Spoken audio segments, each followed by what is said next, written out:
Hello दोस्तों, स्वागत है आपका अपने YouTube चैनल गायत्री मेडिकल में, जहां आप पाते हैं दवाइयों की संपूर्ण जानकारी। आज के इस वीडियो में हम बात करेंगे ऑक्सीमेटाजोलिन नेजल स्प्रे के बारे में। जानेंगे इस नेजल स्प्रे के brand name, drug strength, use, side effect और प्रिकॉशंस के बारे में, और साथ ही जानेंगे इस नेजल स्प्रे को कैसे यूज किया जाता है। तो बने रहिए वीडियो के अंत तक, जिससे आपको इस नेजल स्प्रे के बारे में पूरी जानकारी मिल सके। तो चलिए वीडियो की शुरुआत करते हैं।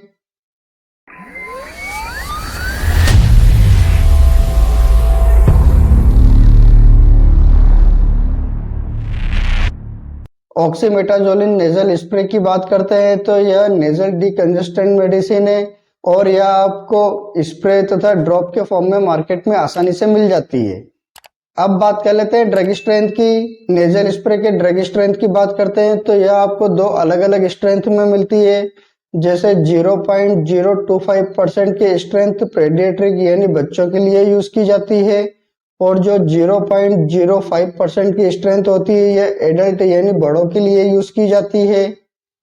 अब बात कर लेते हैं ब्रांड नेम की। नेजल स्प्रे के ब्रांड नेम की बात करते हैं तो यह आपको मार्केट में बहुत सारे ब्रांड नेम से मिल जाता है, जैसे ओट्रेविन, नेसिवियोन, सीनारेस्ट, नोजिकाइन। ये कुछ पॉपुलर ब्रांड नेम है। हो सकता है आपके एरिया में किसी और ब्रांड नेम से मिले तो आप उसे भी यूज कर सकते हैं। अब बात कर लेते हैं प्राइस की। नेजल स्प्रे के प्राइस की बात करते हैं तो जो पेडियाट्रिक नेजल स्प्रे आता है यह आपको 60 रुपए से लगाकर 90 रुपए तक आपको मार्केट में मिल जाता है, और जो एडल्ट के लिए आता है वो आपको 90 रुपए से लगाकर 120 रुपए तक आपको मार्केट में आसानी से मिल जाता है। और जो ये प्राइस है ये ब्रांड टू ब्रांड अलग अलग हो सकती है।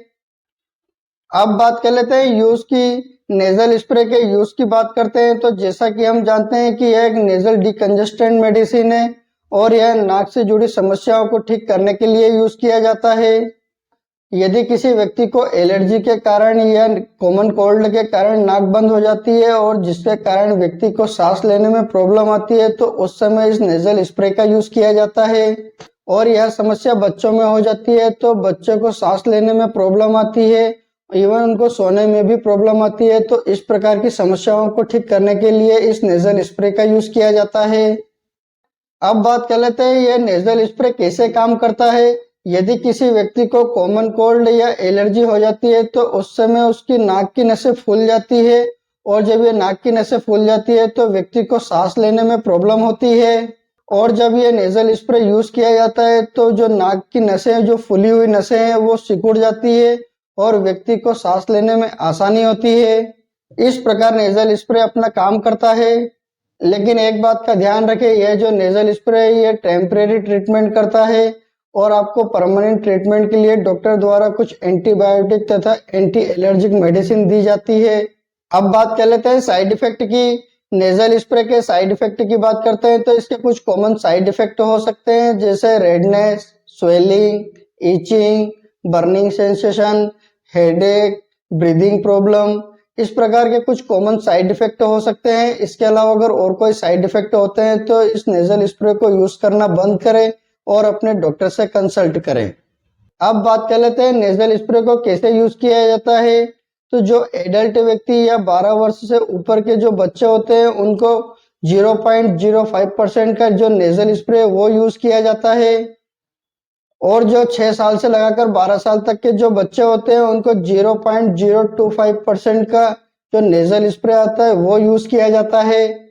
और यदि कोई बच्चा 6 साल से कम उम्र का हो तो उसके लिए यह स्प्रे डॉक्टर की सलाह से यूज करें। जनरली ज्यादातर बच्चों के लिए नॉर्मल सलाइन का यूज किया जाता है, और इस स्प्रे का यूज नॉर्मली दिन में एक बार करने की सलाह दी जाती है। और यदि किसी व्यक्ति को ज्यादा प्रॉब्लम होती है तो आप दिन में 2 बार भी यूज कर सकते हैं। लेकिन यदि आप इस स्प्रे का यूज ज्यादा करते हैं तो आपको ड्राई नोज तथा ड्राई माउथ की प्रॉब्लम हो सकती है। इस नेजल स्प्रे के टाइम ड्यूरेशन की बात करते हैं तो इसको आप 3 दिन से लगाकर 5 दिन तक यूज कर सकते हैं, और यदि आपको बीच में प्रॉब्लम आती है तो आप अपनी प्रॉब्लम के अकॉर्डिंग इसको यूज कर सकते हैं। इस प्रकार इस नेजल स्प्रे का यूज किया जाता है, और इसके साथ में कुछ मेडिसिन भी दी जाती है, जैसे antibiotic, anti cold, anti allergic, जिससे व्यक्ति को तुरंत आराम मिल सके। बात कर लेते हैं प्रिकॉशंस की। इस नेजल स्प्रे के प्रिकॉशंस की बात करते हैं तो यदि किसी व्यक्ति को इससे किसी भी प्रकार की कोई प्रॉब्लम होती है तो आप इसका दोबारा यूज ना करें। यदि आप किसी भी प्रकार का नेजल स्प्रे यूज करते हैं तो आप अपने डॉक्टर को जरूर बताएं। आपसे एक रिक्वेस्ट करूंगा, आप अपनी मर्जी से किसी भी प्रकार की कोई मेडिसिन का यूज ना करें। आप अपने डॉक्टर या किसी फार्मासिस्ट की सलाह से ही मेडिसिन का यूज करें। उम्मीद करता हूं कि आपको इस नेजल स्प्रे के बारे में पूरी जानकारी मिली होगी। अगर वीडियो अच्छा लगे तो लाइक करें, शेयर करें, सब्सक्राइब करें, जिससे और भी लोगों को जानकारी मिल सके। जय हिंद, जय भारत।